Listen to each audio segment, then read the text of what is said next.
പ്രിയമുള്ളവർ, ഈ കളിയിൽ നടക്കുന്ന ചില കാര്യങ്ങളെ കുറിച്ച് പറഞ്ഞ ഒരു പണ്ഡിതനുണ്ടായിരുന്നു, റഹ്മത്തുള്ള ഖാസിമി.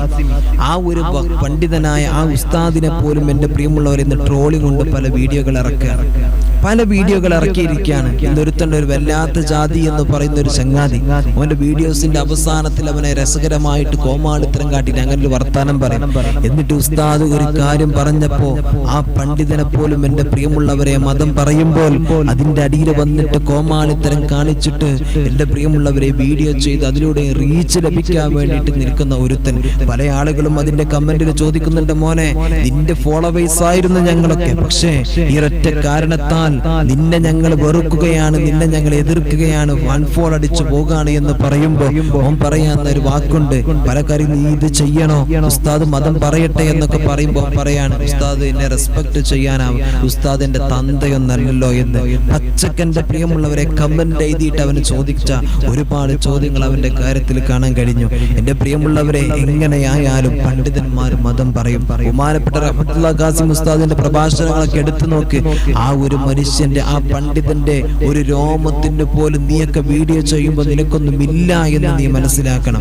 ആളുകൾ നിന്റെ കോമാളിത്തരം കണ്ടിട്ട് ചിരിക്കുന്നുണ്ടെങ്കിൽ, നിന്റെ സംസാരം കണ്ട് ചിരിക്കുന്നുണ്ടെങ്കിൽ, എടോ മുസ്ലിം നാമധാരിയായി മുസ്ലിം പേര് വെച്ചിട്ട് നീ നടക്കുന്നുണ്ടെങ്കിൽ ഒരിക്കലും തന്നെ മഹാന്മാരായ പണ്ഡിതന്മാരെ കളിയാക്കരുത്.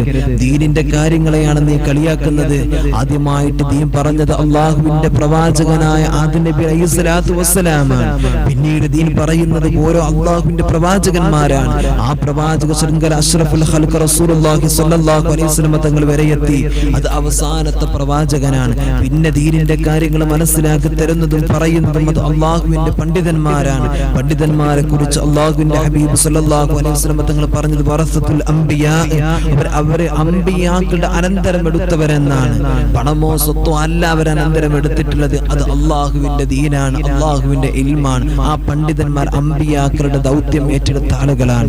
ഇവിടെ അള്ളാഹുവിന്റെ പ്രവാചകന്മാർ സ്വല്ലല്ലാഹു അലൈഹി വസല്ലം തങ്ങൾ, മുത്തുനബി സ്വല്ലല്ലാഹു അലൈഹി വസല്ലം തങ്ങൾ അടക്കമുള്ള അള്ളാഹുവിന്റെ മറ്റു പ്രവാചകന്മാർ അവർ കൊണ്ടുവന്ന കാര്യങ്ങൾ പറയാനാണ് ഇവിടെ ദീൻ പഠിച്ചിട്ട് ആലിമീങ്ങളായ ആളുകൾ ഇരിക്കുന്നത്. അവരെ കളിയാക്കാനൊന്നും നമുക്ക് അവകാശമില്ലടാ.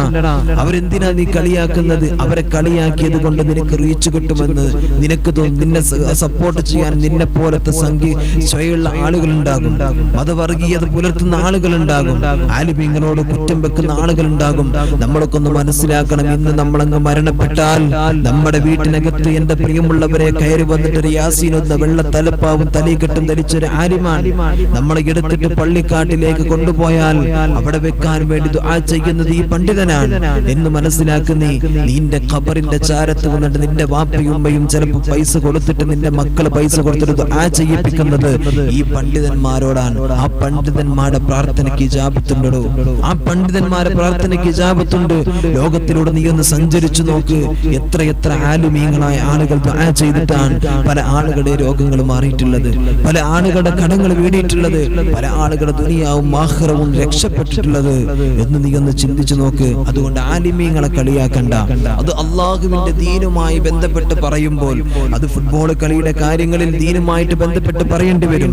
അവിടെ നമുക്ക് ബോധവൽക്കരണത്തിന് വേണ്ടി അതിന്റെ ചില വശങ്ങൾ പറയേണ്ടി വരും. അള്ളാഹുവിന്റെ അതിര് വിടുമ്പോൾ ദീനിന്റെ കാര്യങ്ങൾ നമ്മൾ സംസാരിക്കേണ്ടി വരും. ആ ദീനിന്റെ കാര്യങ്ങൾ സംസാരിക്കുന്നത് അത് വിശ്വാസ സമൂഹത്തോടാണ്.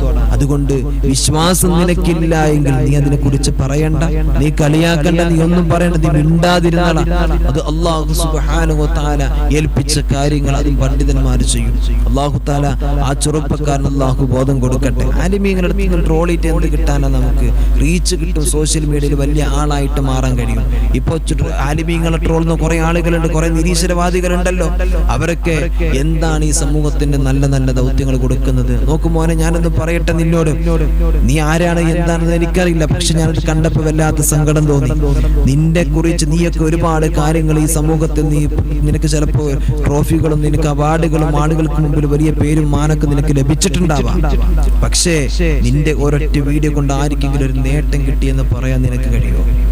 നിനക്ക് കഴിയോ അങ്ങനെ ഒന്ന് കിട്ടിയെന്ന് പറയാൻ കഴിയോ? ഇല്ല മോനെ. എന്നാൽ ബഹുമാനപ്പെട്ട ഖാസിം ഉസ്താദിന്റെ പ്രഭാഷണത്തിൽ നിന്ന് വലിയ വലിയ നേട്ടങ്ങൾ കിട്ടിയ മനുഷ്യന്മാരുണ്ട്. അള്ളാഹുവിന്റെ ആലിമീങ്ങളായ ആളുകളാണ് അവരൊക്കെ. ഇൽമ് ഒരുപാട് പാണ്ഡിത്യമുള്ള ആളുകളാണ്. അയാളുടെ ഇൽമിന്റെ അടുത്ത് നിന്റെ ഒരു രോമം പോലും എത്തിയിട്ടില്ല. അത് നീ മനസ്സിലാക്ക്. അല്ലാഹു തആല നമുക്ക് എല്ലാവർക്കും ബോധം നൽകട്ടെ. അതുകൊണ്ട് നീ സോഷ്യൽ മീഡിയയിൽ വന്നിട്ടാണ് അവഹേളിച്ചത്. പല ആളുകളും പറയുന്നു നിങ്ങൾക്ക് പേഴ്സണൽ ആയിട്ട് പറഞ്ഞാൽ പോരെ. സോഷ്യൽ മീഡിയയിൽ വന്ന് പറഞ്ഞ സംഭവം എല്ലാവരും കണ്ടു, എല്ലാവരും അറിഞ്ഞു. അപ്പൊ അവരിത് സോഷ്യൽ മീഡിയയിലൂടെ തന്നെ ഈ വീഡിയോസ് കാണുകയാണെങ്കിൽ ചിലപ്പോൾ കാണുന്നുണ്ടെങ്കിൽ ചിലപ്പോൾ അവന്റെ വല്ലാത്ത ജാതി കൊണ്ട് ചിലപ്പോൾ അവൻ എന്നെയും ട്രോളാം. അല്ലാഹു തആല ചെറുപ്പക്കാരൻ അല്ലാഹു ബോധം കൊടുക്കട്ടെ. എന്റെ പ്രിയമുള്ളവരെ, അതുകൊണ്ട് ഖാസിം ഉസ്താദല്ല ഏത് ഉസ്താദിനെ ട്രോളാനും എന്റെ പ്രിയമുള്ളവരെ നമ്മളാരും വളർന്നിട്ടില്ല. തിന്മ ചെയ്യുന്നുണ്ടെങ്കിൽ, എന്തെങ്കിലും തെറ്റ് പറയുന്നുണ്ടെങ്കിൽ എന്റെ പ്രിയമുള്ളവരെ, ആലിമായാലും പണ്ഡിതനായാലും അതിനെ നമുക്ക് ഉപദേശിക്കാം. പക്ഷേ ആ ഒരു പ്രഭാഷണത്തിൽ തെറ്റുകളില്ല. ആ ഒരു പ്രഭാഷണത്തിൽ ഒരിക്കലും തെറ്റ് കാണാൻ നമുക്ക് കഴിയുന്നില്ല. പക്ഷേ അവിടെ പറഞ്ഞതും ദീനിന്റെ കാര്യങ്ങൾ തന്നെയാണ്. ശ്രദ്ധിക്കേണ്ട വിഷയങ്ങളാണ്. തഖ്വയോടെ ജീവിക്കുന്ന ഒരു മനുഷ്യൻ ശ്രദ്ധിക്കേണ്ട കാര്യങ്ങളാണ്. അതിനൊക്കെ എടുത്ത് ട്രോളാൻ നിൽക്കുന്ന ആവശ്യം എന്താണ്? അല്ലാഹു ആ ചെറുപ്പക്കാരൻ നമുക്കുമൊക്കെ അല്ലാഹു ബോധം നൽകി അനുഗ്രഹിക്കട്ടെ എന്റെ പ്രിയമുള്ളവരെ.